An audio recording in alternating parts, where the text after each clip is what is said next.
এক নাস্তিক, ইমাম আবু হানিফার নাম শুনছো না তোমরা? শুনছো? আমাদের ইমামকে, ইমাম আবু হানিফা রহমতুল্লাহ, তার সাথে একবার এক নাস্তিকের ঝগড়া হয়েছিল। নাস্তিক কয় আল্লাহ নাই, আর তিনি বলছেন আল্লাহ আছে। তো এই নিয়ে একটা বহস হবে, একটা সময় এবং জায়গা নির্ধারণ করা হলো। নাস্তিক আসছে, শুনতেছে বলবো না? শুনতেছে না। তো নাস্তিক সময় মতো এসে গেছে।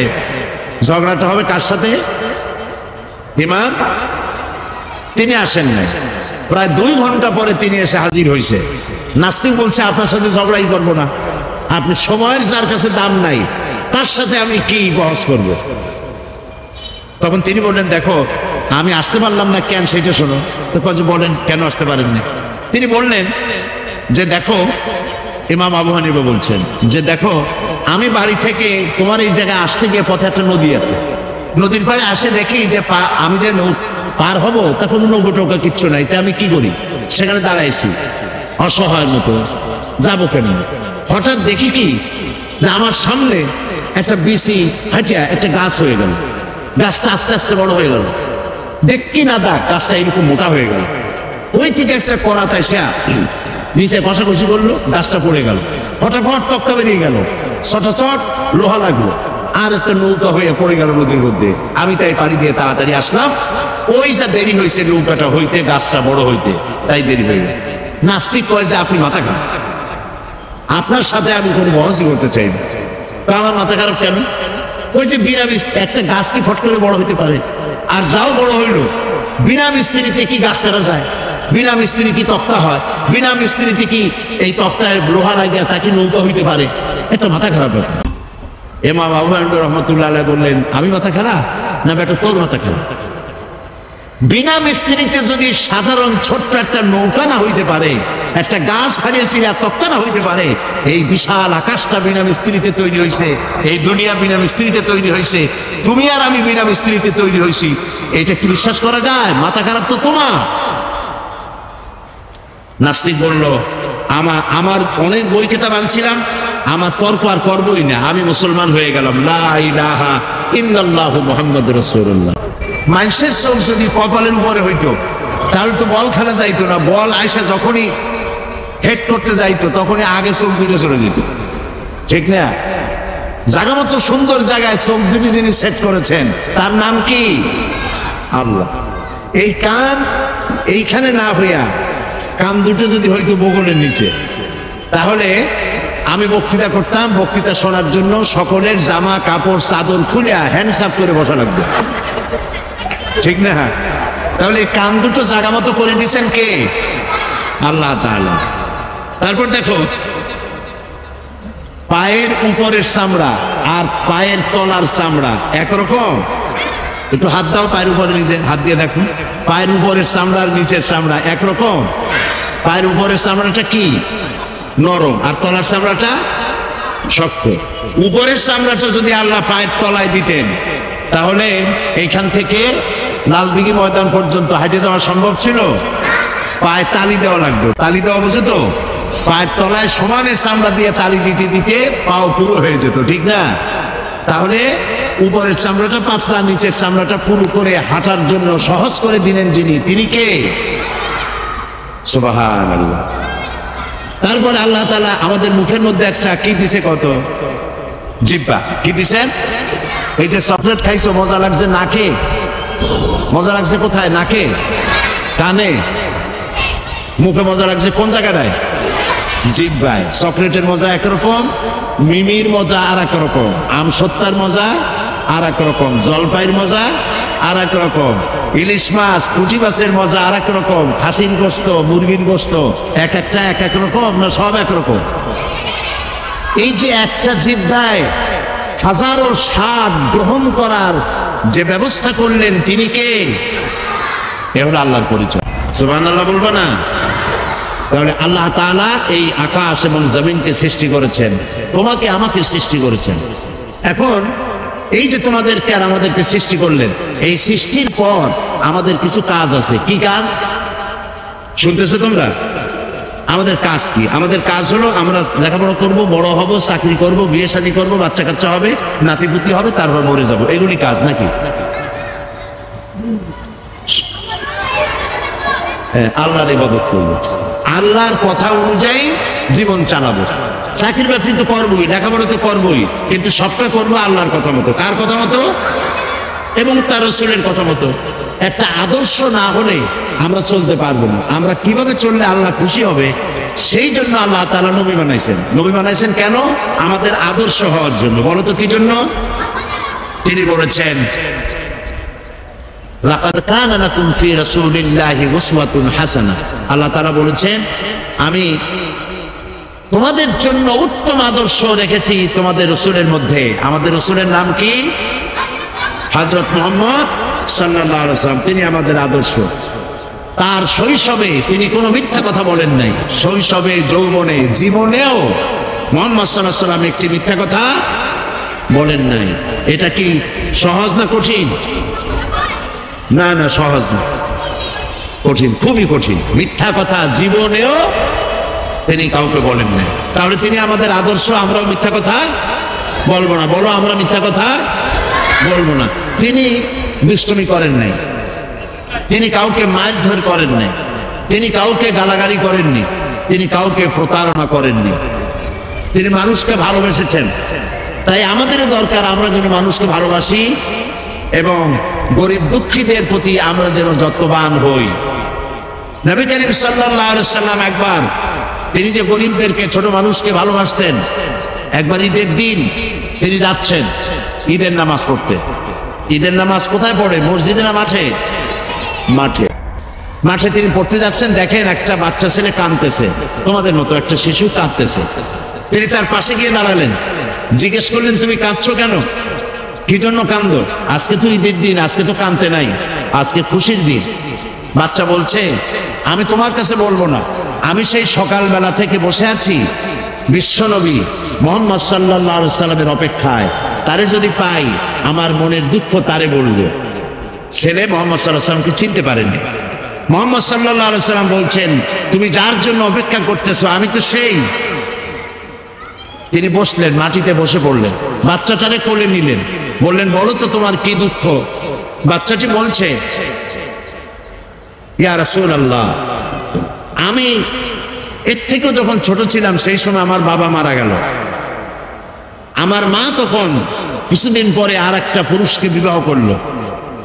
সেই পুরুষটা আমারে দেখতে পারে না, আমারে মারে, আমার খাওয়া চোখে দেখতে পারে না, আমার একটু ভালো সে পছন্দ করে না। আমার মা আমারে কোলে নেবে, চুমা খাবে, তা তার সহ্য হয় না।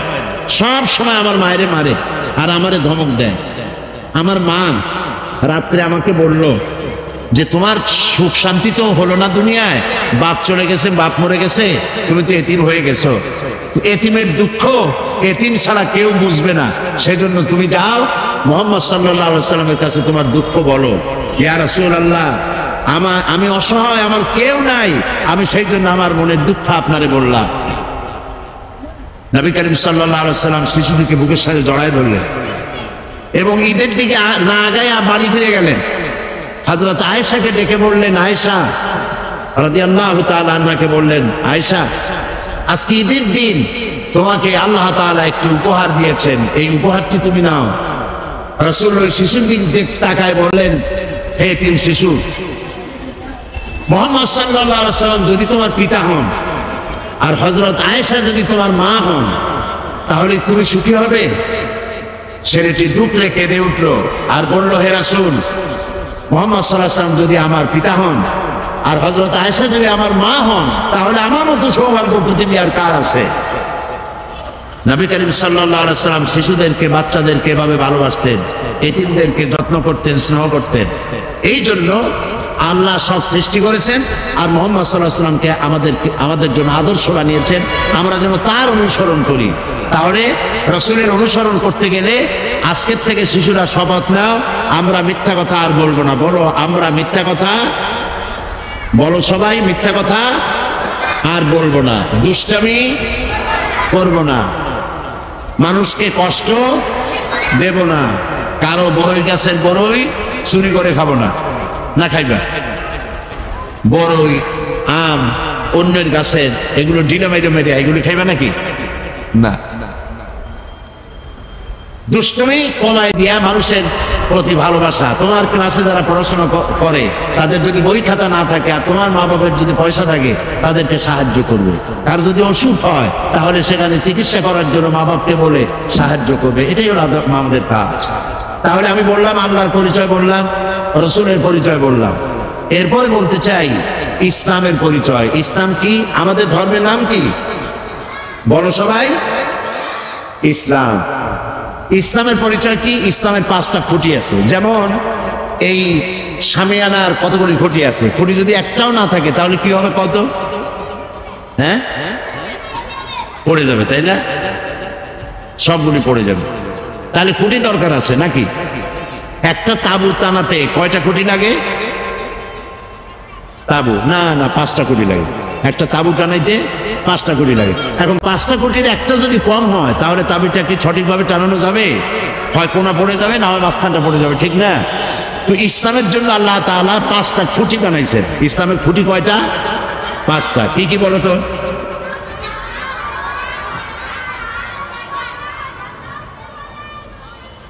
চারটে হয়ে গেছে।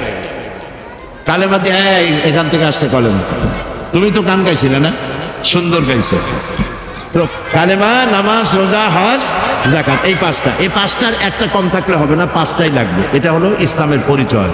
এই 5টি স্তম্ভ ইসলামের। ইসলাম হলো একটি আদর্শের নাম, যে আদর্শ অনুযায়ী আমাদের চলতে হবে, এবং সেই আদর্শ অনুযায়ী কিভাবে চলতে হবে তাই কোরআন শরীফে বলা আছে। এটার নাম কি? বলো, এটার নাম কি? এই কোরআন শরীফে যা লেখা আছে কথাগুলি কার? সবাই বলো। এতে কোনো সন্দেহ আছে? বলো সুবহানাল্লাহ। যা খুশি তাই করতে পারবো না। তাহলে আমাদের কাজ, কথা, খাওয়া দাওয়া, চলা ফেরা, ওঠা বসা সব কন্ট্রোল করে কে? কোরআন। এই কোরআন এবং হাদিস। কোরআন আর হাদিস। কোরআন হলো আল্লাহর, হাদিস কার? মাশাআল্লাহ। হাদিস হলো রাসূলের। তো কোরআন এবং হাদিস মেনে আমাদের চলতে হবে। তাহলে কি হবে? একটা আমাদের জন্য একটা পরকাল আছে। একটা কি কাল আছে বলো? কাল কয়টা? জগৎ কয়টা? 2টা। একটা হলো ইহজগৎ আর একটা পরজগৎ। আমাদের সকলকে পরজগতে উঠতে হবে। সেটার নাম কিয়ামত, সেটার নাম আখিরাত। ওই আখিরাতে আমাদের এই জীবনের সব কিছুর জবাব দিতে হবে আল্লাহর দরবারে। এই কথা মনে থাকবে তোমাদের? এই জন্য আখিরাত সম্পর্কে জ্ঞান অর্জন করতে হবে। আর নামাজ রোজা করতে হবে আল্লাহর হুকুম মেনে। এই বয়সেই, যদিও তোমাদের উপরে নামাজ ফরজ হয় নাই, কিন্তু নামাজ পড়ায় তোমরা অভ্যস্ত হবে। তোমার মা বাপ যখন উজু করে নামাজ পড়ে, তুমিও উজু করে নামাজ কেমনে পড়ে তা শিখবে, এবং রোজা রাখার মতো বয়স একটু হলেই রোজা রাখা আরম্ভ করবে। মা বাবা, শিক্ষক সহ বড়দের কথা শুনবে, বড়দের সাথে বেয়াদবি করবে না। আর দুষ্টমি পরিহার করতে হবে। সকল রকমের দুষ্টমি বন্ধ করতে হবে। দুষ্ট ছেলেকে মানুষ কি ভালোবাসে? জবাব দাও, ভালোবাসে? বাসে না। দুষ্ট ছেলে, দুষ্ট মেয়ে লোকেরা বলেই বাসে, এই ছেলে তুমি তো দারুণ দুষ্ট, এই মেয়েটা তো দারুণ দুষ্ট। এই কথা বললে কি ভালো লাগে? খারাপ লাগে না? ভালো লাগে। সেই জন্য যাতে তোমাকে তোমার মা বাপ এবং তোমার আত্মীয় স্বজন যাতে বলে ছেলেটা খুব ভালো, মেয়েটা খুব ভালো, সেইভাবে তোমরা দুষ্টমি পরিহার করে নিজেদেরকে তৈরি করবে। এখানে নবী করিম সাল্লাল্লাহু আলাইহি সাল্লাম বলেছেন, আল মারউ মা'a মান আহাব্বা, প্রত্যেকেই যে যাকে ভালোবাসে তার সাথে তার হাসর হবে। তুমি যদি দুষ্ট ছেলের সাথে ভালোবাসা করো, বন্ধুত্ব করো, ওর সাথে তোমার হাসর হবে। কোন অমুসলিমদের সাথে যদি তুমি, তোমার চালচলন যদি তাদের মতো হয়, তো ওদের সাথে তোমার হাসর হবে। এই জন্য বন্ধু নির্বাচনে ভুল করবা না। ভালো ভালো বন্ধু বানাবে। মেয়েরা বন্ধু বানাবে, মেয়েরা শোনো, তোমরা বন্ধু বানাবে ওই সব মেয়েদেরকে যারা স্কার্ফ পরে তোমার মতো, তোমাদের মতো ভালো জামা কাপড় পরে, হাত পাও ঢেকে ঢুকে চলে, ওদের সাথে বন্ধুত্ব করবে। যে সব মেয়েরা মাথার চুল ফালায় দিয়া তারপরে এই ছেলেদের সাথে মিশে বেড়ায়, যাদেরকে অন্যান্য লোকেরা খারাপ বলে, এইসব মেয়েদের সাথে বন্ধুত্ব করবে না। তাদেরকে ভালো পথে ডাকতে চেষ্টা করবে। আর ছেলেরাও যেগুলি মাস্তান, দুষ্টামি করে, বদমাশি করে, ওদের সাথে মিশবে না। নবী করিম সাল্লাল্লাহু আলাইহি ওয়াসাল্লাম বলেছেন, আল মুসলিমু মান সালিমা আল মুসলিমুন মিন লিসানিহি ওয়া ইয়াদি।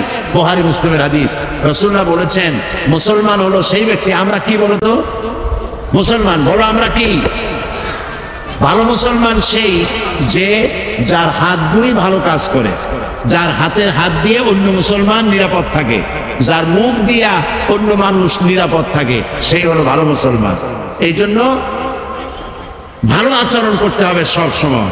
রাসূলুল্লাহ আরো বলেছেন, ইত্তাকিল্লাহ হাইসুমা কুন, তুমি যেখানে যখন থাকো আল্লাহরে ভয় করো। মিথ্যা কথা বলবো না, আল্লাহরে ভয় করে। দুষ্টামি করবো না, আল্লাহরে ভয় করে। আল্লাহর ভয় মনের মধ্যে রাখতে হবে সব জায়গায়। আর বলতে আর রাসূলুল্লাহ বলেছেন, আফশুস সালাম তাদখুলুল জান্নাতা বিসসালাম। রাসূলুল্লাহ বলেছেন, মানুষকে সালাম দাও, মুসলমানদেরকে একজন আরেকজনের সাথে সালাম দাও। তোমরা কি সালাম বলো? বলো। মেয়েরা মেয়েদেরকে সালাম দিবে, ছেলেরা ছেলেদেরকে সালাম দিবে, পরস্পর পরস্পরকে সালাম দিবে। সালাম বলবে কি বলে? আসসালাম বলো, আসসালামু আলাইকুম ওয়া রাহমাতুল্লাহ। প্রত্যেক শব্দে 10 করে নাকি, প্রত্যেক শব্দে কয়টা নাকি? 10টা করে নাকি। কে দেবেন? আল্লাহ তাআলা দিবেন। দেখো ইসলামের কায়দাটা দেখো, ইসলাম কিন্তু সব থেকে ভালো। সব থেকে ভালো কোনটা? ইসলাম। অন্য ধর্মে কি বলে? অন্য ধর্মে একজনের সাথে আরেকজনের সাথে যদি দেখা হয় তাহলে বলে কি? Good morning, good night. তারপরে বলে শুভ সন্ধ্যা, শুভ সকাল। এটার সাথে কিন্তু বাস্তবতার মিল নাই। মনে করো রাতের বেলায় খুব তুফান শুরু হয়েছে। তুফান বোঝো তো কি? ঝড়। তুফান মানে ঝড়। তুফান শুরু হলো, গাছপালা ভাঙতেছে, বাড়িঘর ভাঙতেছে। এই সময় যদি কেউ এসে তোমার সামনে বলে গুড নাইট, থাপড়াইতে ইচ্ছা করবে না যে আজকের এটা তো ব্যাড নাইট? বাড়িঘর ভাঙতেছে, গরু মরতেছে, মানুষ মরতেছে, আর তোমরা কও গুড নাইট। আবার মনে করো সকালবেলায় কারো বাবা মারা গেছে, শুনতেছে কথা? সকালবেলায় কারো বাবা মারা গেছে অথবা মা মারা গেছে, লোকটা কাঁদতেছে। ওই সময় এসে যদি কেউ বলে গুড মর্নিং, থাপড়ায় না কুড়াই দিতে ইচ্ছা করবে না? বেটা আমার জীবনে এই ধরনের ব্যাড মর্নিং জীবনই আসে নাই, আমার কাছে বাপ মরি আর তুমি কও গুড মর্নিং। তাহলে পৃথিবীর অন্যান্য মানুষেরা যেভাবে বলে এগুলোর মধ্যে কোনো সায়েন্টিফিক, যুক্তিসঙ্গত, বিজ্ঞানসম্মত কিছুই নাই। ইসলাম ঝড়ের মধ্যে হোক, তুফানে হোক, মা মরলে হোক, বাবা মরলে হোক, রাইতে হোক, দিনে হোক, যখন দেখা হবে বলবে আসসালামু আলাইকুম ওয়া রাহমাতুল্লাহ, তোমার উপর আল্লাহর রহমত নাজিল হোক, শান্তি হোক। এটা খারাপ না ভালো? আজকের থেকে যখনই ঘরে যাবা, মায়ের সাথে দেখা হবে বলবে আসসালামু আলাইকুম। মনে থাকবে? কথা না করলে তো বুঝি না, মনে থাকবে? বাবার সাথে দেখা হলে কি বলবা? শিক্ষকের সাথে দেখা হবে কি বলবা? মাশাআল্লাহ। তারপরে হ্যান্ডশেক করবা, মুসাফা। এটা কি? মুসাফা। এই মুসাফা করার সময় অনেকে হাত ধরিয়া এরকম ঝাঁকাঝাঁকি করতে থাকে। তাদের ধারণা যত ঝাঁকি তত নেকি। এটা কিন্তু ঠিক না। ঝাঁকাঝাঁকি করা যাবে না। হাত দিয়ে ধরবা শুধু, আর বলবা ইয়াগফিরুল্লাহু লি ওয়া লাকুম, আল্লাহ আমারও মাফ করুক, তোমারেও। সুবহানাল্লাহ। এটি হলো ইসলামী আদর্শ, ইসলামের চরিত্র। সেই জন্য একজন আরেকজনকে দেখা হবে, তোমরা সালাম দিবে। আর রাসূলুল্লাহ বলেছেন, লা তাকুলু বিশিমাল ফাইন্নাশ শায়তানা ইয়াকুলু বিশিমাল। রাসূলুল্লাহ বলেছেন, বাম হাতে খাইও না, কারণ বাম হাতে খায় কে? এই 2-3 জনে কইল শয়তান। জোরে কও না সবাইকে। শয়তানে খায় বাম হাতে। কাজেই তোমরা কার অনুসরণ করবে, শয়তানের না আল্লাহ রসুলের? আল্লাহ রসুল বলছেন কি, বাম হাতে খাওয়া যাবে না। যারে বাম খাইতে দেখো, অনেকে আছে বাম হাতে চা নিয়ে চা খায় বাম হাত দিয়ে, আছেন এরকম? এরকম বাম হাতে চা খাওয়া যাবে না। কোনো জিনিসই বাম হাতে খাওয়া যাবে না। তুমি যা কিছু ধরবা, কারো কাছ থেকে নিতে যাইবা আর খেতে যাইবে, সর্ব ব্যাপারে ডান হাত আগে যাবে। কোন হাত আগে যাবে? মনে থাকবে? এই কাজগুলি যদি করো তাহলে তোমরা সঠিক মুসলমান হতে পারবে, মা বাপের অনুগত হতে পারবে, এখানেও শান্তি পাবে, পরজগতেও শান্তি পাবে। আমি তোমাদেরকে আমার অন্তরের অন্তঃস্থল থেকে মোবারকবাদ জানাই। এখন বলবো, তোমরা যে বলছিলে যে আমাদের ব্যাপারে কোনো বই আছে কিনা, তোমাদের ব্যাপারে ছোট ছোট অনেক সুন্দর সুন্দর বই আছে। আমাদের দেশে পড়ানো হয় অতে অজগর, আতে আম, পতে কি, পতে কুকুরুতুকু, আর খতে খগেন। এরকমের বিভিন্ন কথা পড়ানো হয়। কিন্তু যদি বলা হয় মুসলমানকে যে অতে অজু করো, আতে কি আল্লাহর নাম করো। তো এইভাবে করে প্রত্যেকটা অক্ষর পড়ে পড়ে যদি ইসলামের সাথে সম্পৃক্ত হয়, বাচ্চা অবস্থা থেকে বাচ্চারা এটা শিখবে, ঠিক না? সেই জন্য বাংলাদেশের একজন নাম করা কবি আসাদ বিন হাফিজ, একজন নাম করা ছড়াকার, তার লেখা অনেকগুলি বই আছে। এই বইগুলি প্রীতি প্রকাশন, এই বইগুলি ঢাকা থেকে এসেছে। যেমন সব তোমাদের জন্য মজার মজার ছড়া লেখা।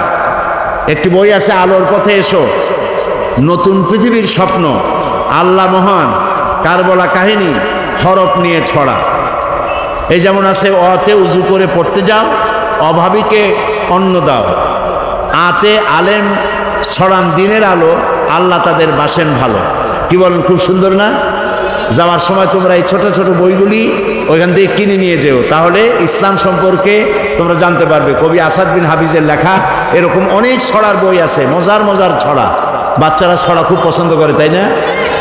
তা তোমরা ওখান থেকে যাওয়ার সময়, তোমরা যখন যাবে বইয়ের দোকানগুলি সব খোলা আছে, ওখান থেকে ছোট্ট ছোট্ট মজার মজার ছড়ার বইগুলি কিনে নিয়ে যাবে। ওখান থেকে বইগুলি কিনে এগুলি পড়বে, মুখস্থ করবে। আর ক্যাসেটে অনেকে গান শোনে, গান শোনার অভ্যাস অনেকের আছে। ওই সব গান শোনা উচিত যে সব গান আত্মার খোরাক যোগায়। এজন্য সাইমুম শিল্পী গোষ্ঠীর শিশুদের জন্য ছোট্ট ছোট্ট গান আছে, সেই গানগুলি তোমরা নিবে, নিজেদের জীবনকে সুন্দর করতে পারবে। আমি বিভিন্ন জায়গায় ওয়াজের মধ্যেও বলেছি, এটা আমি মাহফিলেও বলেছি, এটি একটা খুব খারাপ জিনিস। বাচ্চারা মাদ্রাসা কি বলে, মসজিদে গেলে পরে মুরব্বীরাই সরে যাও সরে যাও, চোখ মোটা করে ধমক দিয়ে ঠেলে ঠেলে পিছনে নিয়ে যায়। এটি খুবই খারাপ। এভাবে যদি বাচ্চাদেরকে চোখ মোটা করে মসজিদে গেলে ধমক দেওয়া হয়, বাচ্চা মসজিদ থেকে মুখ মলিন করে বাড়ি ফিরে এসে মায়েরে বলে, মা মসজিদে আর জীবনেও যাব না, ওইটা আমার জায়গা না। এই জন্য যারা বাচ্চা নিয়ে যান তাদেরই উচিত, আর যারা বাচ্চা নাও নিয়ে যান তাদেরও উচিত বাচ্চাদের প্রতি স্নেহের আচরণ করা, তাদেরকে সুন্দর করে দাঁড় করিয়ে দেওয়া। আর বাচ্চাকে যিনি নিয়ে গেলেন তিনি পকেটে করে চকলেট আর মিমি নিয়ে যাবেন। নামাজ শেষ হলে বাচ্চার হাতে চকলেট দিবেন। বাচ্চা ভাববে মসজিদে আসলে চকলেট পাওয়া যায়, মসজিদের দিকে আকর্ষণ বাড়বে, ঠিক না? এই জন্য বাচ্চাদেরকে চোখ মোটা করা, ধাক্কা দেওয়া, পিছনে ঠেলে দেওয়া, এটা কোনো ভদ্র জনোচিত কাজ নয়। রাসূলুল্লাহ এই ধরনের করেন নাই। তবে ইসলাম খুব ডিসিপ্লিন, খুবই শৃঙ্খলাপূর্ণ। ইসলামের মতো শৃঙ্খলা পৃথিবীতে কোনো জাতের নাই। তোমরা বলবে না সুবহানাল্লাহ?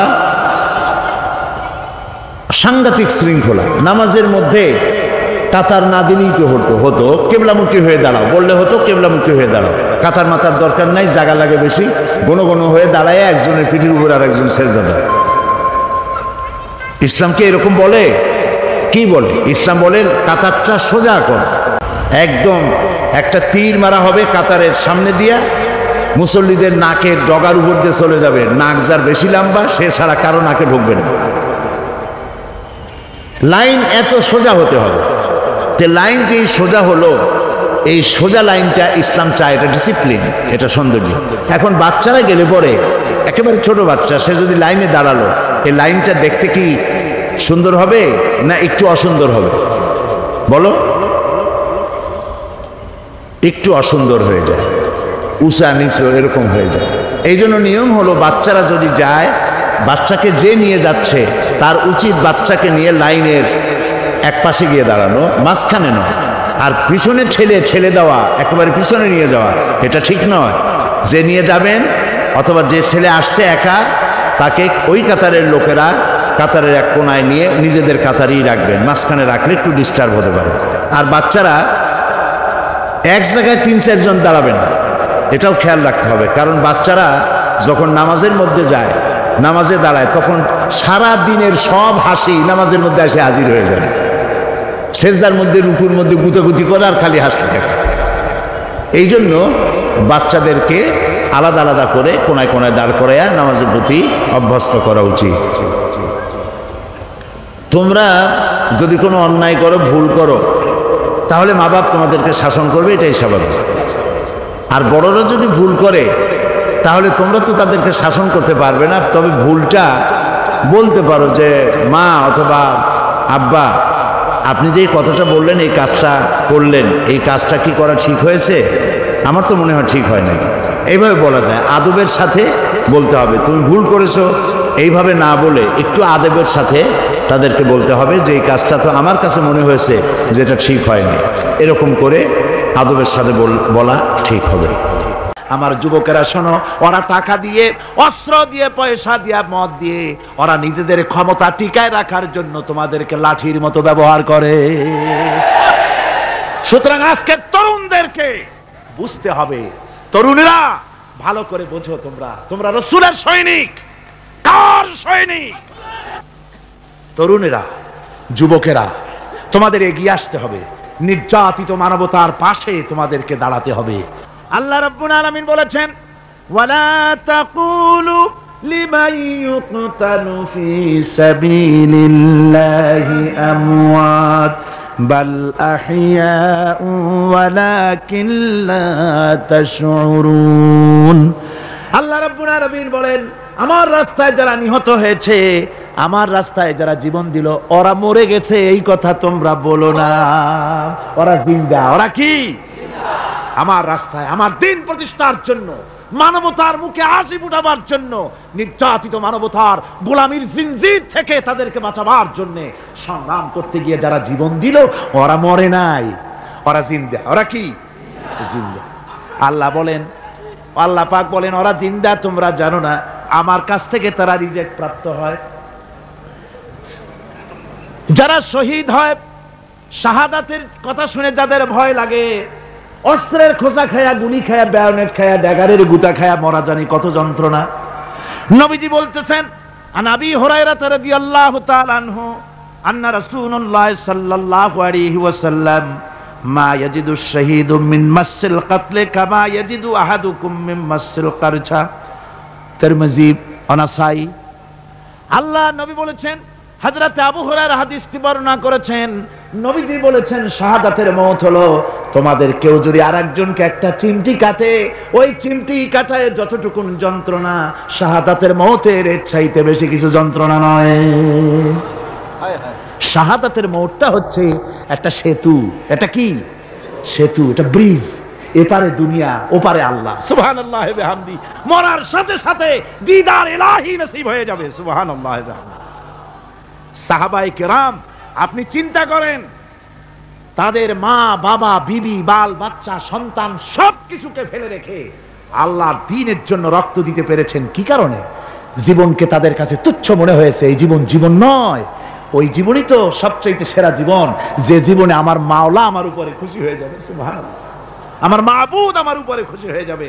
ওইটা হচ্ছে সবচেয়ে নিয়ামতের মওত। এই জন্য হুজুর সাল্লাল্লাহু আলাইহি ওয়াসাল্লাম বলেছেন, কেউ যদি শাহাদাতের তামান্না করে দিল থেকে, সে যদি তার বিছানায়ও মরে, আল্লাহ পাক ওটাকে শাহাদাত হিসেবে ধরে নেবেন। হযরত ওমর রাদিয়াল্লাহু তাআলা আনহু দোয়া করতেন, আল্লাহুম্মা রযুকনি শাহাদাতান ফি সাবিলিক ওয়াজআল মাউতি ফি বালাদি রাসূলিক। আয় আল্লাহ, তুমি দয়া করে মেহেরবানি করে আমাকে শাহাদাতের পেয়ালা পান করাও। শাহাদাতের মওত সবচেয়ে নিয়ামতের মওত। কিয়ামতের দিন এই শহীদ তার আত্মীয় স্বজনের ব্যাপারে 70 জন লোকের ব্যাপারে আল্লাহর কাছে সুপারিশ করার মতো পাওয়ার লাভ করবে। শহীদ ভাইরা, এই শাহাদাত নসিব হওয়ার জন্য তামান্না আমাদের দিলের মধ্যে থাকা উচিত। আল্লাহর দ্বীন প্রতিষ্ঠার জন্য প্রয়োজনে আমরা জান দিব, মাল দিব। পারবো না? পারবো কিনা? আমার ভাইরা, আব্দুল উজ্জা মক্কা শরীফে বাড়ি, 20 বছরের যুবক, কলিজার মধ্যে সবসময় চায়, এতিম মানুষ, বাপ মারা গেছে একেবারে ছোট অবস্থায়, খুব গরিব। চাচা তাকে বড় করেছে, চাচা তাকে ঘর দিয়েছে, বাড়ি দিয়েছে। বুখারীর হাদিস, বুখারী শরীফে এসেছে। বাড়ি, ঘর, জায়গা, জমি, সোনা দানা, টাকা পয়সা, উট ঘোড়া সব দিয়েছে, প্রতিষ্ঠিত করে দিয়েছে। কিন্তু আব্দুল উজ্জা শান্তি পায় না। রাসূল পাক সাল্লাল্লাহু আলাইহি ওয়াসাল্লাম দ্বীনের দাওয়াত দিচ্ছেন, মন চায় তাওহীদের এই সূরা সেও পান করে, কিন্তু চাচার ভয়তে পারে না। মনটা চাচ্ছে, আহা, চাচা যদি ইসলাম কবুল করতো তাহলে আমার জন্য ব্যাপারটা সহজ হয়ে যেত। এভাবে চিন্তা করতেছে। হঠাৎ একদিন রাসূল পাক সাল্লাল্লাহু আলাইহি ওয়াসাল্লাম হিজরত করলেন। এরপরে আব্দুল উজ্জার ধৈর্যের বাঁধ ভেঙে গেল। আব্দুল উজ্জা গিয়ে বলছে, চাচা মুহাম্মদ সাল্লাল্লাহু আলাইহি ওয়াসাল্লামের নাম তো নিশ্চয়ই শুনেছেন। বলে, হ্যাঁ শুনেছি। তিনি যে ইসলামের দাওয়াত দেন ওইটা আপনার কাছে কেমন লাগে? হয় তার মানে বলছে যে আমার কাছে তো খুব ভালো লাগে। চাচা ইসলাম কি কবুল করবেন? এই অগণিত মূর্তির সামনে মাথা নত করে আমাদের কোনো লাভ নাই। ওই মূর্তিগুলি আমাদের কোনো সাহায্য করতে পারে না। এক আল্লাহ বিশ্বাস করার জন্য মুহাম্মদ সাল্লাল্লাহু আলাইহি ওয়াসাল্লাম আমাদের বলেছেন। চাচা বলছে, খবরদার, এই কথা যদি আবার উচ্চারণ করো তাহলে আমি তোমাকে যা দিয়েছি সব ছিনায় নেব। আব্দুল উজ্জা বলছেন, তাহলে আর আমি সহ্য করতে পারলাম না। চাচা আপনার সামনেই আমি ঘোষণা করলাম, একদিন চাপা রেখেছি, আর পারলাম না। আমি ঘোষণা করে দিলাম, লা ইলাহা ইল্লাল্লাহু মুহাম্মাদুর রাসূলুল্লাহ। পরিণতি জানো? আব্দুল উজ্জা বলল, কি পরিণতি? চাচা বলতেছি, এই কলেমা পড়ার কারণে আমি তোমাকে যা দিয়েছিলাম, ঘোড়া দিয়েছি, উট দিয়েছি, বাড়ি দিয়েছি, সব আমি তোমার কাছ থেকে ছিনাইলাম, সব ফেরত দিতে হবে। তিনি বললেন, আমি রাজি আছি, আমি রাজি আছি। আপনি আমার সোনা দানা, ঘোড়া, উট আর ঘর বাড়ি যা দান করেছেন, এই দুনিয়াটার মালিকও যদি আমারে বানাই দিতেন, আমি এর বিনিময়ে কলেমা পড়া থেকে আর আমি নিজেকে থামায় রাখতে পারি না। বলে, আমার সব আমাকে ফেরত দাও। বলল, দিলাম, যা আপনি দিয়েছেন সব আপনাকে ফেরত দিলাম। চাচা বলছে, জায়গা জমি, টাকা পয়সা, সোনা দানা সব পেলাম, তোমার গায়ে যে জামা, তোমার পরনে যে লুঙ্গি, ওটা আমার টাকার খোলো। আব্দুল উজ্জা বললেন, আপত্তি নাই। জামা খুলে দিলেন, পরনের লুঙ্গিটাও খুলে দিলেন। 20 বছরের যুবক এই অবস্থায় চলে গেলেন মায়ের কাছে। মা আব্দুল উজ্জাকে এই অবস্থায় দেখে 2 চোখ চেপে ধরলেন, বললেন, বাবা তোমার এই অবস্থা কেন? ছেলে বলছে, মা ইমান আনার কারণে আমি সব হারায় ফেলেছি, আমার আর কিছুই নাই। ইমান আনার কারণে আমার এই অবস্থা হয়েছে। মা বলছে, বাবা আমার কাছে কি চাও? ছেলে বলছে, মা আমি চলে যেতে চাই মদিনায়, আল্লাহর নবী মুহাম্মদুর রাসূলুল্লাহ সাল্লাল্লাহু আলাইহি ওয়াসাল্লামের দরবারে চলে যেতে চাই, আমি একটু বস্ত্র চাই। মা একটা পুরানা কম্বল তার হাতে দিয়ে দিলেন। আব্দুল উজ্জা কম্বলটাকে ছিঁড়ে এক টুকরা কোন রকম হাঁটুর উপরে জড়ায় নিলেন, আর এক টুকরা গায়ে দিয়ে নিলেন। আব্দুল উজ্জা আবার বহু কষ্ট করে মরুভূমি পাড়ি দিয়ে মদিনা মুনাওয়ারায় চলে গিয়ে বাবি জিবরিল থেকে ঢুকে আসহাবে সুফফার চবুতরার সামনে বসে আছেন, ছেঁড়া কম্বল পরা। এবার বিশ্ব নবী, দুনিয়া আখিরাতের বাদশা জনাবে মুহাম্মদ রাসূলুল্লাহ সাল্লাল্লাহু আলাইহি ওয়াসাল্লাম যখন মসজিদের নিজের ঘরের থেকে দরজা খুলে বেরিয়েছেন, দেখেন এক যুবক বসা, একটা আধাটা কম্বল পরা, হাঁটুর উপরে কোন রকম করে রানটা, লজ্জাস্থানটা ঢাকার, গায়ে একটা ছেঁড়া কম্বল। তার এই অবস্থা দেখে হুজুর জিজ্ঞেস করেন, তুমি কে? যুবক বলছে, আমি আব্দুল উজ্জা। ইসলাম কবুল করার জন্য আমার সব ছিল, আমি কম ধনী ছিলাম না, আমার চাচা সব নিয়ে গেছে, সিনাই রেখেছে, আমার লুঙ্গিটাও দেয় নাই। ঘটনা সব তিনি খুলে খুলে বললেন।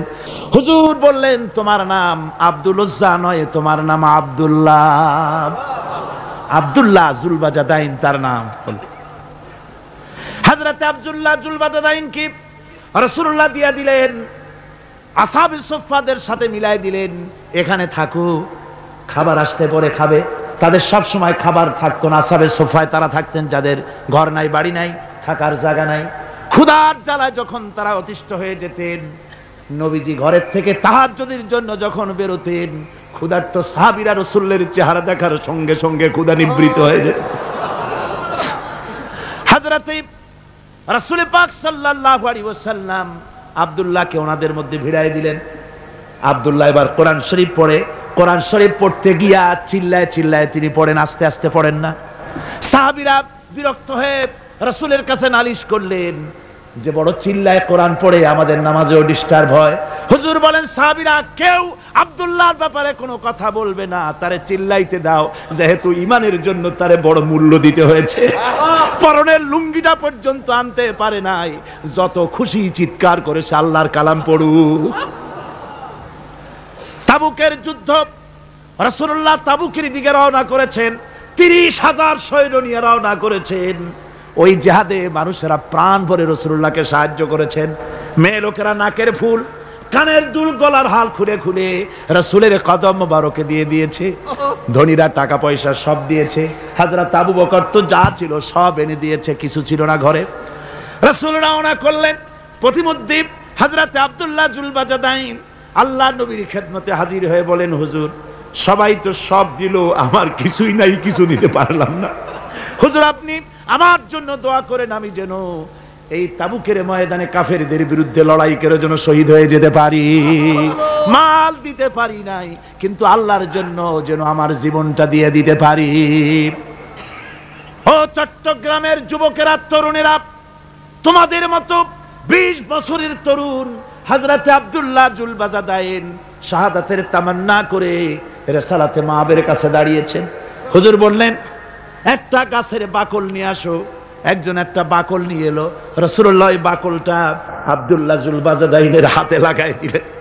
রাসূলুল্লাহ বললেন, আয় আল্লাহ, আমি আব্দুল্লাহর রক্ত কাফেরদের জন্য হারাম করে দিলাম।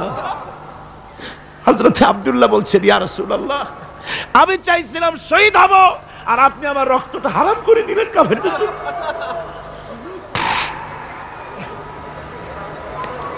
আল্লাহর নবী বলেন, আব্দুল্লাহ রে, কোনো চিন্তা করো না, তোমার মৃত্যু যদি জ্বরেও হয় আল্লাহ রাব্বুল আলামিন তোমার শাহাদাতের দরজা দিয়ে দিবেন। তাবুকের প্রান্তরে চলে গেলেন। কয়েকদিন ওই তাবুকের ময়দানে থাকায় রাসূলের কাছে খবর এলো আব্দুল্লাহ মারাত্মক জ্বরে আক্রান্ত হয়ে ইন্তেকাল করেছেন। রাসূলুল্লাহ বললেন, আমি জানাজা পড়াবো। হযরতে আব্দুল্লাহর জানাজা হলো গভীর রাত। কবরের ভিতরে একজন দাঁড়ায়া লাশ ধরার জন্য একজন কবরের ভিতরে দাঁড়িয়েছে। দুইজন লোকে লাশ নিয়ে আসতেছে। হযরতে বেলাল আলো উঁচু করে দাঁড়ায় ধরে আছে। অন্ধকার রাত, কবরের ভিতরে একজন দাঁড়ানো, লাশ নিয়ে এসেছে দুজনে। কবরের ভিতরে যিনি দাঁড়ানো তিনি বলছেন, এই লাশকে তোমাদের ভাইকে আদবের সাথে কবরে রাখো। কবরের মধ্যে যিনি দাঁড়ানো তিনি আর কেউ নয়, বিশ্বনবী মুহাম্মদুর রাসূলুল্লাহ সাল্লাল্লাহু আলাইহি ওয়াসাল্লাম। হযরতে রাসূলুল্লাহ বলতেছেন, আবু বকর, ওমর, তোমাদের ভাইকে আদবের সাথে কবরে রাখো, খবরদার বেয়াদবি করো না। কবরের মধ্যে আল্লাহ নবী আব্দুল্লাহ জুলবাজাদাইনকে নিজ হাতে শোয়ায় দিয়া কবরের উপরে পাথর বিছিয়ে দিয়ে নবীজি বললেন, রব্বুল আলামিন, আজকের এই সন্ধ্যা পর্যন্ত আমি আব্দুল্লাহর প্রতি রাজি ছিলাম, তুমিও আব্দুল্লাহর প্রতি সন্তুষ্ট হয়ে যাও। হযরত ইবনে মাসউদ রাদিয়াল্লাহু তাআলা আনহু বলেন, আমি চিৎকার মেরে কেঁদে কেঁদে বললাম, আল্লাহ, আজকে যদি এই কবরে আব্দুল্লাহ না হয়ে আমি হতাম, আমার কিসমতটা ভালো হয়ে যেত। যুবকেরা, ও তরুণ মুসলমানেরা, তোমরাই রক্ত দিয়ে ইসলাম কায়েম করেছো। কে কায়েম করেছে ইসলাম? মুসলিম তরুণেরা, মুসলিম যুবকেরা, তোমাদের অবদান সব চাইতে বেশি। আজ মুসলমান যুবকদের চরিত্র নাই। মদ, জুয়া, জেনা, ব্যভিচার করে করে সর্বনাশ করে দেওয়া হলো। সরকারিভাবে, বেসরকারিভাবে, বিভিন্নভাবে যুবকদেরকে মিসগাইড করার জন্য মদ দেওয়া হয়, টাকা দেওয়া হয়, অস্ত্র দেওয়া হয়, সব দিয়ে যুবকদের চরিত্র নষ্ট করা হচ্ছে। অথচ যুবক হচ্ছে একটা জাতির মেরুদণ্ড। জাতির কি মেরুদণ্ড? এই মেরুদণ্ডকে ঘুণে ধরেছে, এই মেরুদণ্ড নষ্ট করার ব্যবস্থা করা হয়েছে। রাসূলুল্লাহ যুদ্ধের কথা মানুষকে বুঝাচ্ছেন, একটু ইতস্তত করছেন। হযরত রাসূল পাক সাল্লাল্লাহু আলাইহি ওয়াসাল্লাম যুদ্ধের কথা সাহাবায়ে কিরামদের সামনে পেশ করতেছেন আর একটু ইতস্তত করতেছেন। এই কঠিন যুদ্ধে সাহাবীরা কিভাবে মেনে নেবে? রাসূলের মনের অবস্থা বুঝতে পেরে হযরত মিকদাদ রাদিয়াল্লাহু তাআলা আনহু, বর্ষিয়ান সাহাবী, তিনি দাঁড়ায় গেলেন। তিনি দাঁড়ায় বলছেন, ইমদি বিনা ইয়া রাসূলুল্লাহ হাইসু মা তাশা। হে রাসূল, আপনি আমাদেরকে নিয়ে চলুন, আল্লাহ যেদিকে আপনাকে যেতে বলে, হাইসু মা তাশা আয় হাইসু মা আমারাকাল্লাহ, যেদিকে আল্লাহ আপনাকে যেতে বলেন আমাদেরকে নিয়ে আপনি সেদিকে চলেন। ইন্না লা নাকুলু লাকা কামা ক্বালা বানু ইসরাঈল লিমূসা আলাইহিস সালাম, ইযহাব আনতা ওয়া রাব্বুকা ফাকাতিলা ইন্না হাহুনা কাঈদুন। আমরা মুসা আলাইহিস সালামের উম্মতের মতো বলবো না যে, হে মুসা, তুমি আর জিবরাইল আর তোমার আল্লাহ যুদ্ধ করো, আমরা ঘরে বসে আরাম করি। এ কথা আমরা বলবো না হুজুর। বাল ইযহাব আনতা ওয়া রাব্বুকা ফাকাতিলা ইন্না মাআকুমা মুকাতিলুন। হে রাসূল, বরং আমরা বলবো আপনি যুদ্ধ করুন, আপনি আমাদের নিয়ে চলুন, আমরা লড়বো আপনার সাথে কাফেরদের বিরুদ্ধে, ততক্ষণ পর্যন্ত লড়বো মা দামাত আইনুম মিন্না তাতাররাফ। ও রাসূল, যতক্ষণ আমাদের চোখের একটা পাতাও নড়ে ততক্ষণ আপনার সাথে আমরা লড়বো। সুবহানাল্লাহ। মানে জীবন যতক্ষণ আছে আপনার সাথী হয়ে কাফেরদের বিরুদ্ধে লড়তে থাকবো। হুজুর খুব খুশি হয়ে গেল। হুজুর কি হলেন? দারুণ খুশি হয়ে গেল। আল্লাহ নবী খুশি হয়ে বললেন, ও সাহাবীরা, তোমাদের মানসিক অবস্থা যখন এই কুবু বিনা ইলা জান্নাতিন, জান্নাতুন আরদুহা কারদিস সামাওয়াতি ওয়াল আরদ। ও সাহাবীরা, তোমাদের মানসিকতা যখন এমন, তখন আমার সাথে তোমরা দাঁড়াও, আমার সাথে ওঠো, আমার সাথে চলো জান্নাতের দিকে। রাসূলুল্লাহ বলছেন, আমার সাথে চলো বেহেশতে। কোন বেহেশত? এমন বেহেশত যে বেহেশতের বিশালতা আর প্রশস্ততা ওই বিশাল আকাশ আর জমিনের চাইতেও বেশি। এই বিরাট জান্নাতের দিকে চলো আমার সাথে। ফাকামা উমাইর বিন হামান ওয়া কানা ইয়াকুলুত তামার। যুবকেরা, তোমাদের মতো তরুণ, তোমাদের মতো এক যুবক যার নাম উমাইর, তিনি দাঁড়িয়ে গেলেন, হাতে ছিল খোরমা, খোরমা খাচ্ছিলেন। দেখেন না, বক্তৃতা হয় মাঠে, ওয়াজ নসিহত হয়, আর যুবকেরা দাঁড়ায় দাঁড়ায় বাদাম খায়, হয় না? ওই সাহাবী ওই সময় তো বাদাম টাদাম হয়তো পায় নাই, খোরমা খাচ্ছে, খোরমা চাবাচ্ছে, বিচি ফালাই দিতেছে, আর এইভাবে খাচ্ছে আর হুজুরের কথা শুনছে। হুজুরের কথা শুনে উমাইর বলছেন, বাহ বাহ। এটা একটি আঞ্চলিক শব্দ, এর অর্থ হচ্ছে আয়মা আযমাহু ওয়া মা আহসানাহু। হে রাসূল, আপনি কত সুন্দর কথা বললেন, আপনি কি বিশাল কথা বলেছেন, কত বড় কথা বলেছেন। জিহাদ করলে, জান দিলে এমন বেহেশত পাবো, জান্নাতুন আরদুহা কারদিস সামাওয়াতি ওয়াল আরদ, যে বেহেশতটা হবে ওই বিশাল আকাশের চাইতেও বিস্তীর্ণ, এমন বেহেশত পাবো। ওয়াল্লাহি লাউ কুনতু হাইয়ান হাত্তা আকুলাহুন্না ইন্নাহা লাহায়াতুন তাওয়িলা।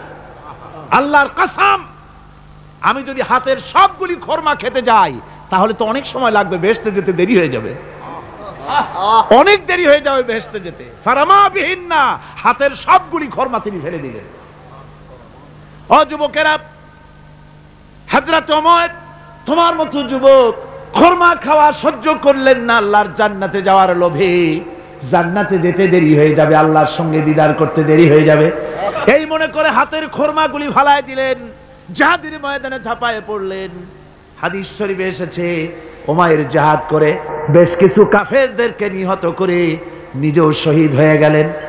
রাসূলুল্লাহ বদরের শহাদাদের জানাজা করার সময় একজন সাহাবী বলে দিলেন, হুজুর, এই সেই উমাইর, আপনি যখন বেহেশতের কথা বলছিলেন, খোরমাগুলি খাওয়ার তর সহ্য হয় নাই বেহেশতে যাওয়ার জন্য, এই সেই উমাইর।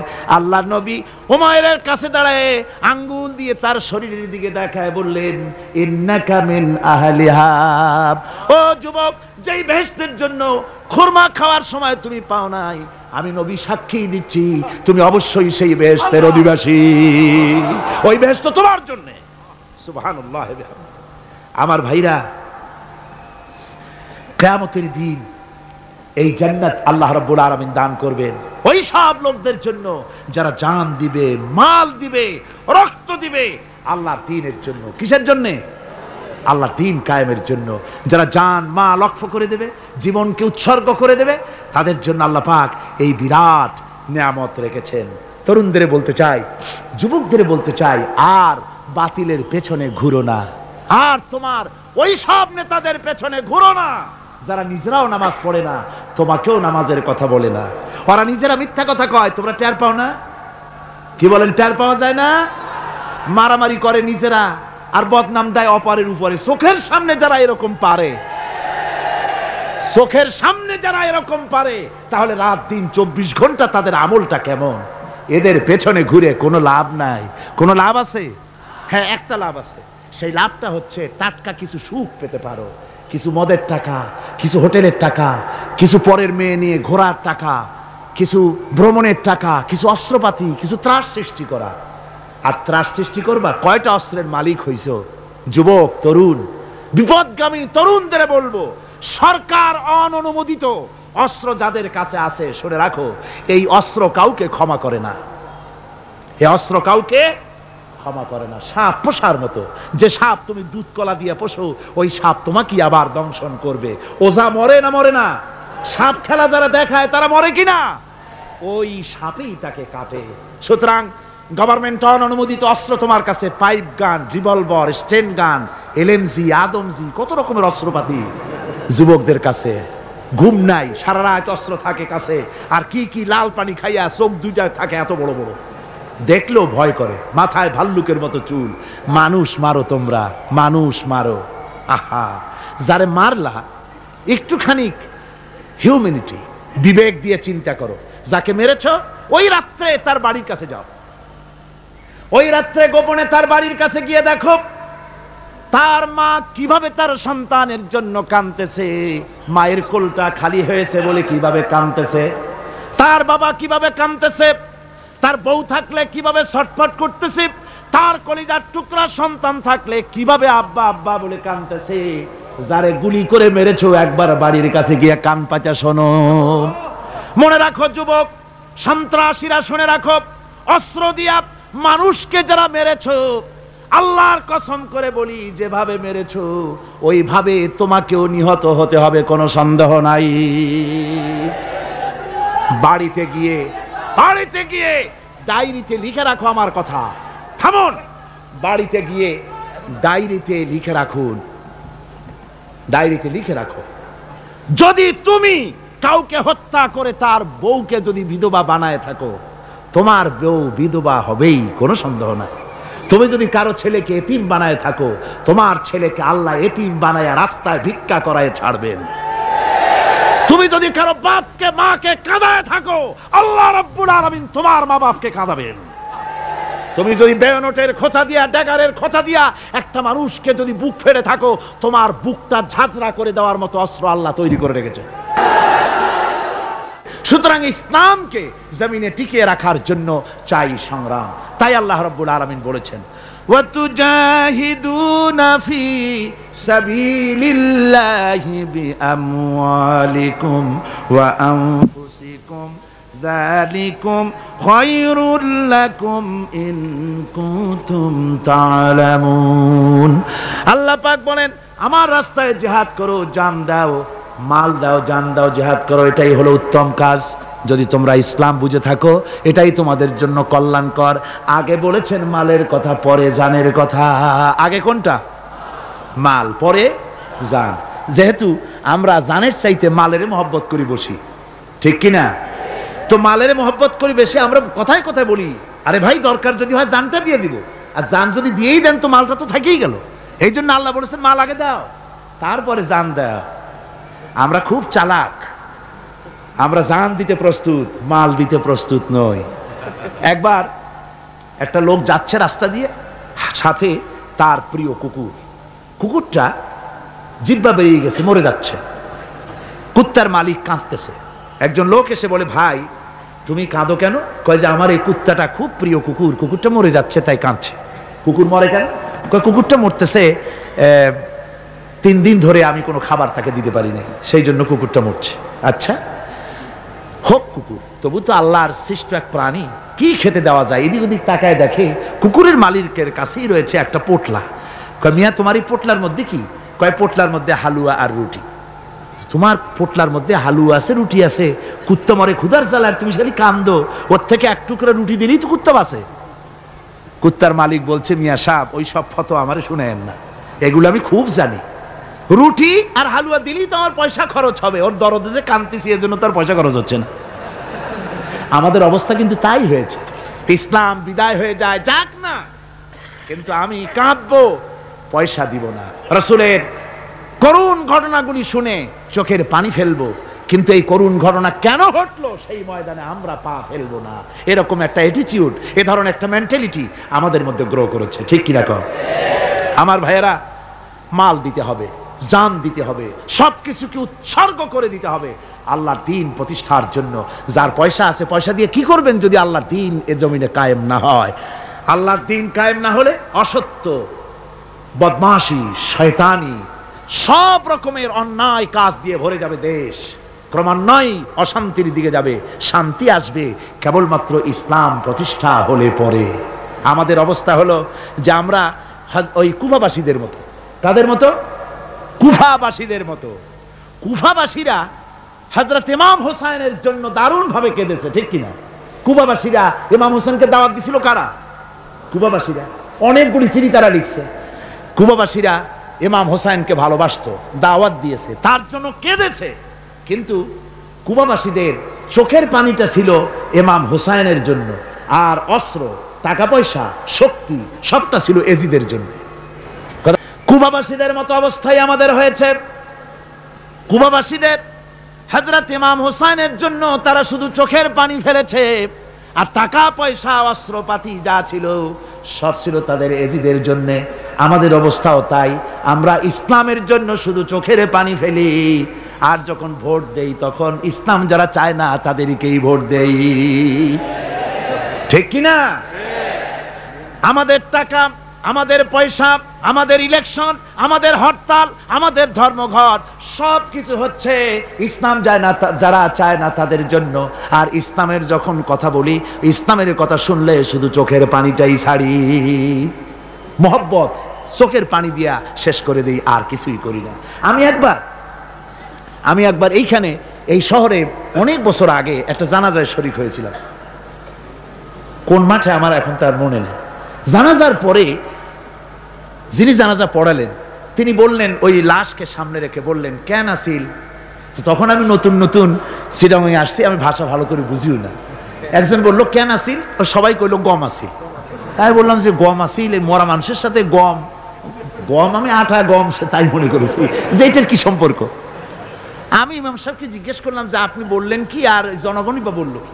কয় যে আমি জিজ্ঞেস করলাম যে লোকটা কেমন ছিল, তো সবাই বললো ভালো ছিল। তাই বললাম তো ফায়দা কি? ফায়দা এই যে সবাই বললো ভালো, আল্লাহ তারে মাফ করে দিয়া ভালো বলে বেহেশতে পাঠায় দেবে। বলে আশ্চর্য কথা, আল্লাহ কি এইরকম নাকি যে একটা সুদখোর, ঘুষখোর, জেনাকার এ লোক ভালো না খারাপ আমি তা বলতে চাই না, কিন্তু একটা লোক সে কন্ট্রাক্টর ছিল, কন্ট্রাক্টরি করতে গিয়ে রাস্তাঘাট, স্কুল কলেজে রড সিমেন্ট জনমের মতো খাইছে। কথা বুঝতে পেরেছেন? সরকারি গিয়ে, ক্ষমতায় গিয়ে গভর্নমেন্টের টাকা পয়সা জনমের মতো শেষ করে ফেলেছে। এই লোকটি সুদখোর, ঘুষখোর, জেনাকার মরে গেছে। আর আসে আপনি কইলেন যে কেন আসিল, সকল লোক গম আসিল, আর আল্লাহ বেহেশতে দিয়ে দেবে। তাহলে আল্লাহ হাকামুল হাকিমিন হইলেন কি করে? এটা কি বিচার হইল নাকি? কি করে সম্ভব? আমার বন্ধুগণ, আমরা যখন মরে যাই, মরার পরে আমাদেরকে কবরের মধ্যে রাখা হয়। কবরের ভিতরে রেখে আমাদেরকে বলা হয়, যারা কবরে রাখে তারা বলে, মৃত্যু ব্যক্তিকে কবরে রাখার সময় বলে বিসমিল্লাহি আলা মিল্লাতি রাসূলিল্লাহ, আল্লাহর নামে রাসূলের দলে উঠাই দিয়ে গেলাম। আল্লাহর নামে রাসূলের দলে উঠাইলেন কারে? কারে উঠালেন? এই লোকটি তার যৌবনকালে যত মিছিল করেছে, ধর্মনিরপেক্ষতাবাদের পক্ষে মিছিল করেছে, পুঁজিবাদের পক্ষে মিছিল করেছে, সমাজতন্ত্রের পক্ষে মিছিল করেছে, স্লোগান দিয়েছে, দেওয়ালে লিখেছে, বক্তৃতা করেছে, ভোট দিয়েছে, বই লিখেছে, জীবনে যা কিছু করেছে সব করেছে মানুষের তৈরি করা মতবাদের জন্য। তার ভোট ইসলামের কাজে লাগে নাই, তার ইলেকশন ইসলামের কাজে লাগে নাই, তার দেওয়ালের লেখা ইসলামের কাজে লাগে নাই, তার বক্তৃতা, তার টাকা পয়সা ইসলামের কাজে লাগলো না। মরে গেছে, পরে মরা মানুষটারে উঠাইয়া বললা রাসূলুল্লাহর দলে উঠাইয়া দিলাম।